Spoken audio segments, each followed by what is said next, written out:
YCP నేత సత్యనారాయణ రెడ్డి హల్చల్ చేశాడు. అనుచరులతో కలిసి ఓ ప్రైవేట్ ఆసుపత్రిని ధ్వంసం చేయించాడు. ఆసుపత్రిని తనకు అప్పగించాలంటూ 30 మంది రౌడీ ముక్కలతో దాడికి దిగాడు. ఈ దాడిలో ఆసుపత్రిలోని సీసీ కెమెరాలు, ఫర్నిచర్, ఏసీలు, లిఫ్ట్ పూర్తిగా ధ్వంసమయ్యాయి. సాయినగర్లో నూతనంగా నిర్మించిన ఆసుపత్రిలో వైసీపీ నేత సత్యనారాయణ రెడ్డితో పాటు శ్రీనివాసులు, రాఘవేంద్రరెడ్డి, లాయర్ శ్రీలత భాగస్వాములుగా ఉన్నారు. అయితే ఆసుపత్రిని తనకే అప్పగించాలని భాగస్వాముల్ని సత్యనారాయణ రెడ్డి బెదిరిస్తున్నారు.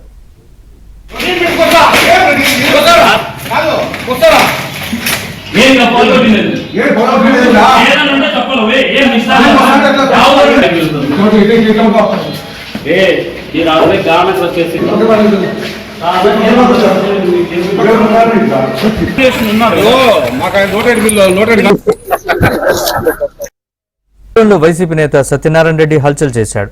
అనుచరులతో కలిసి ఓ ప్రైవేట్ ఆసుపత్రిని ధ్వంసం చేయించాడు. ఆసుపత్రిని తనకు అప్పగించాలంటూ 30 మంది రౌడీ ముక్కలతో దాడికి దిగాడు. ఈ దాడిలో ఆసుపత్రిలోని సీసీ కెమెరాలు, ఫర్నిచర్, ఏసీలు, లిఫ్ట్ పూర్తిగా ధ్వంసమయ్యాయి. సాయినగర్లో నూతనంగా నిర్మించిన ఆసుపత్రిలో వైసీపీ నేత సత్యనారాయణ రెడ్డితో పాటు శ్రీనివాసులు, రాఘవేంద్రరెడ్డి, లాయర్ శ్రీలత భాగస్వాములుగా ఉన్నారు. అయితే ఆసుపత్రిని తనకే అప్పగించాలని భాగస్వాముల్ని సత్యనారాయణ రెడ్డి బెదిరిస్తున్నారు.